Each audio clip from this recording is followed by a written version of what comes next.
바가지의 돌림. 원효 평전에서.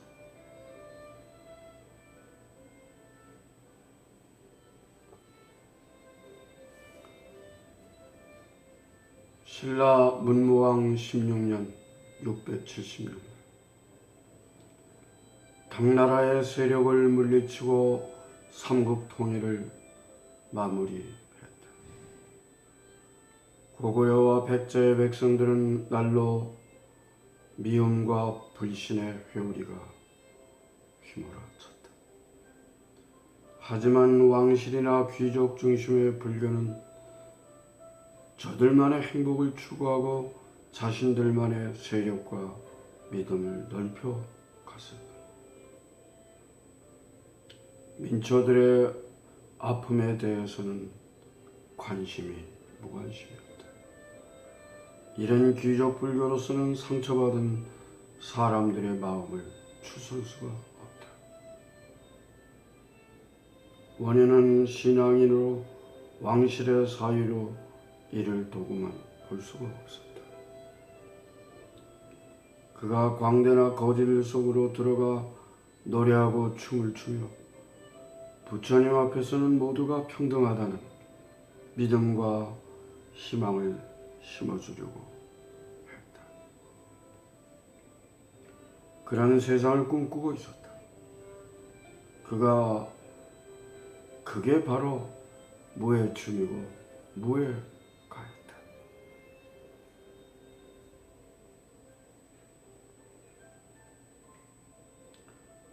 이러자면 땡추고 사입이었다.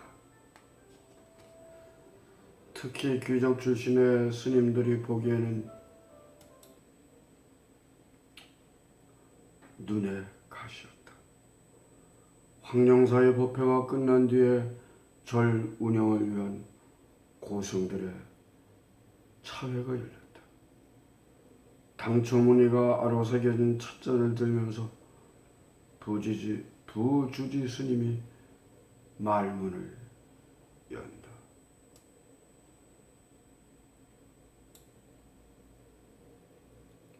요즘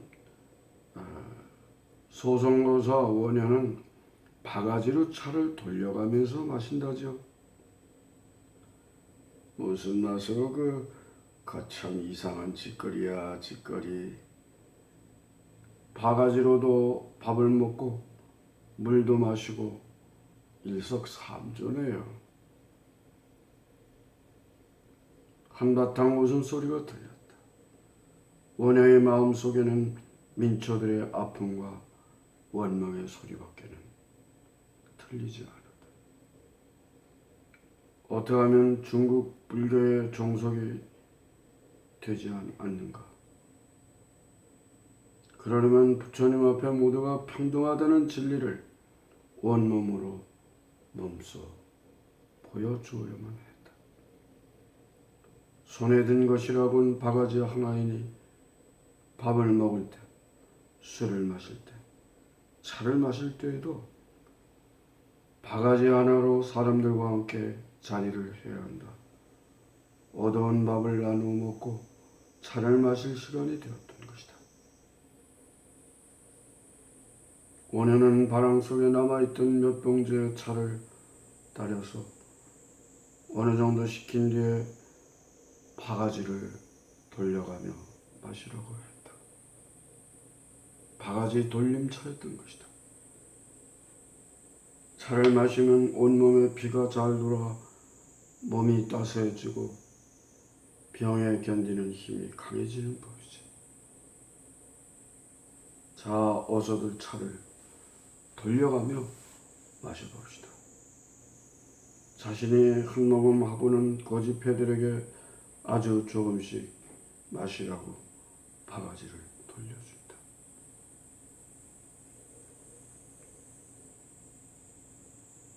임금의 사위라면서 우리들하고 차를 나눠 마시다니 참으로 보기 드문 일이야. 그렇고 말고 누가 우리들과 차를 마시라고 하겠어. 보는 이마다 혀를 찼다. 이규보가 지은 남행 월일록에 차와 관련한 감천 이야기가 실려져 있다. 차를 끓인 물도 나오지 않던 셈에 원효 대사가 온 뒤부터는 감로수 같은 맑은 샘물이 흘러나왔다는 것이다. 원효가 변산반도 부안의 원효방에 있을 때 이야기다. 원효는 백제 부흥군의 머리였던 복신을 만나서 차를 한잔하자고 전가를 보냈다. 복신은 이상하다 싶으면서도 파괴성으로 신라에서는 버림받은 스님이라 생각하였으니까 흔쾌히 그러자고 답을 해왔다.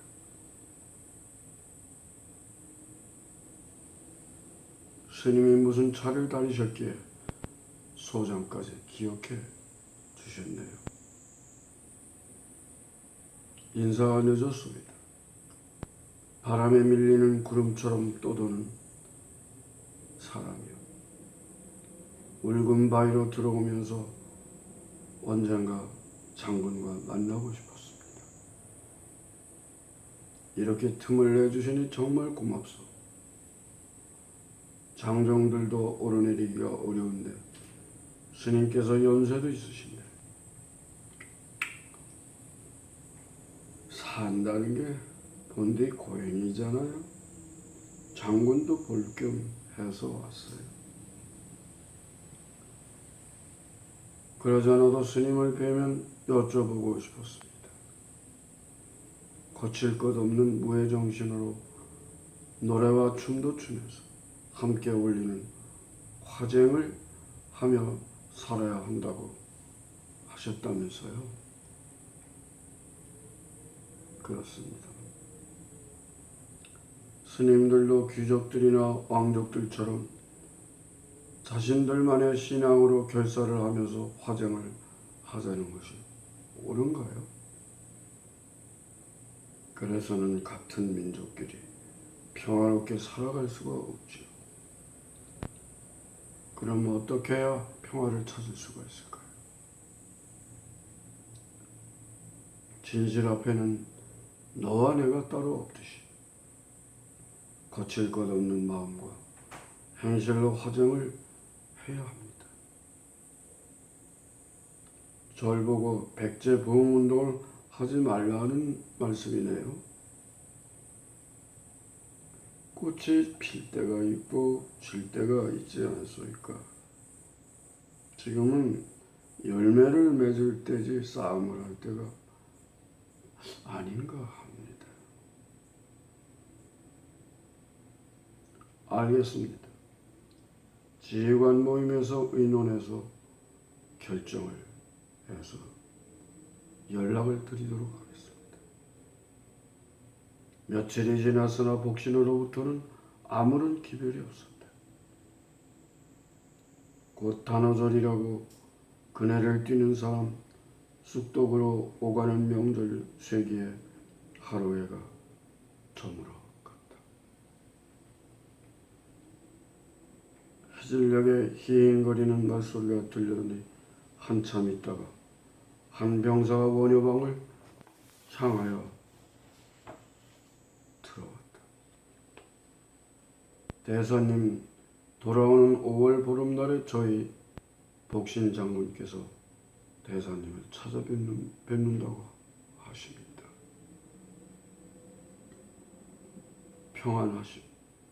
평안히 계십시오. 길이 가팔라여 조심해서 내려가시오. 남쪽의 굴은 바위 절벽 가운데 자리한다. 암벽 중간에 있으므로 사다리가 없이는 도저히 오를 엄두도 못 낸다.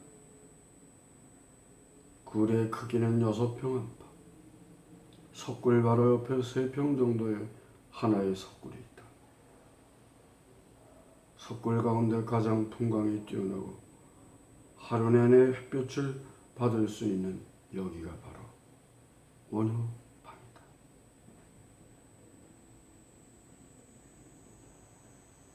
보름날이 되었다. 한나절이 지났어도 복신에게는 기별이었다. 해가 거의 질 무렵 복신 일행이 원효방을 찾아왔다. 허겁지겁한 모양새다. 장군, 이 어찌 된 일입니까? 무슨 변개라도요? 실은 제가 저와 함께 일을 도모하다가 부하들 사이에 패싸움이 일어나 도치밀당을 죽인 일이 있었습니다. 대사 어찌하면 좋겠습니까? 살려면 먼저 풍장 왕자를 치는 길이 있고 아니면 아예 멀리 도망을 하여 신라로 투항하는 길이 있을 것이오. 장군에게 병이 낫다 하면 풍장이 찾아올 거요. 그때 뭔가 결판을 내야 할 거요. 화쟁을 하세요. 화쟁을. 때는 무열왕 7년 660년. 백제가 망한 지 벌써 3년째가 되었다. 일본 천지천왕의 어명으로 일본의 함대가 서해를 돌아 웅포항에 정박하고 있다는 소식이 들려왔다.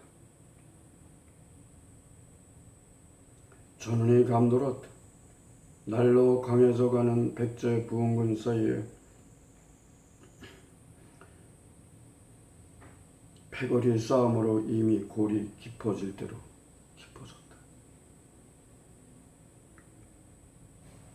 왕자 부여풍이 신임하던 도침이 복신에게 죽임을 당하고 앙심을 품고 복신을 죽이려고 작심을 하고 있던 터였다. 왕자 부여풍은 일본군의 지원에 힘입어 자신있게 사촌형이면서 정적이었던 복신 장군을 살해하려고 마음먹고 문병을 핑계삼아 복신이 들어있는 동굴을 찾아갔다. 동굴을 지키던 군사들도 풍왕자가 오니 의심의 여지가 없이 자리를 비켜주었다. 임시의 일망정 백제의 임금이었으니 풍은 아주 안쓰럽다는 표정. 형님 이렇게 몸이 성취하나 어떻게 알아요? 좀 쉬시지요. 마음 편히 가지시고 제가 알아서 하겠습니다. 어이구. 옆에 서있던 무사들의 칼에 찔려 피를 흘리고 백제 부흥의 꿈도 졌고 구천을 떠도는 고운이 되고 말았다. 이게 화근이었다. 부흥군의 사기는 꺾이고 파죽지세로 싸울 때마다 백기를 들고 백제에 타오르던 희망의 등불이 꺼져 가고 있었다. 원효의 화쟁도 별다른 효험을 보지 못했다. 그러나 통일 신라를 위한 전리품을 신라에 안겨준 셈이 되었다. 한 그릇에 죽을 나눠 먹으면 물론이고 차와 함께 일본의 서대사절에서도 큰 그릇에 담긴 차를 여럿이 한 모금씩 돌려가며 마시는 그런 문화가 유행했다. 이처럼 원효의 무예 사상에 뿌리를 둔 나라 지방의 전통으로 자리 잡았고 오늘날에도 매년 3월에 많은 사람들이 자리한 가운데 치르는 일본 특유의 차돌려 마시기 행사로 굳어져 갔다는 것이다. 연보를 하면서 한 그릇에 물과 죽, 차를 마시고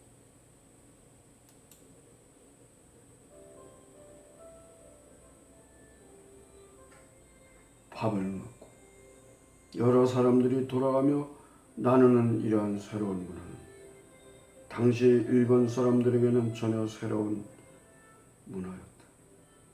바가지를 든 원효의 무예춤이 빚어낸 아름다운 풍속의 또 다른 장면이었다. 겉보고 속을 몰라 알갱이가 차가 목숨이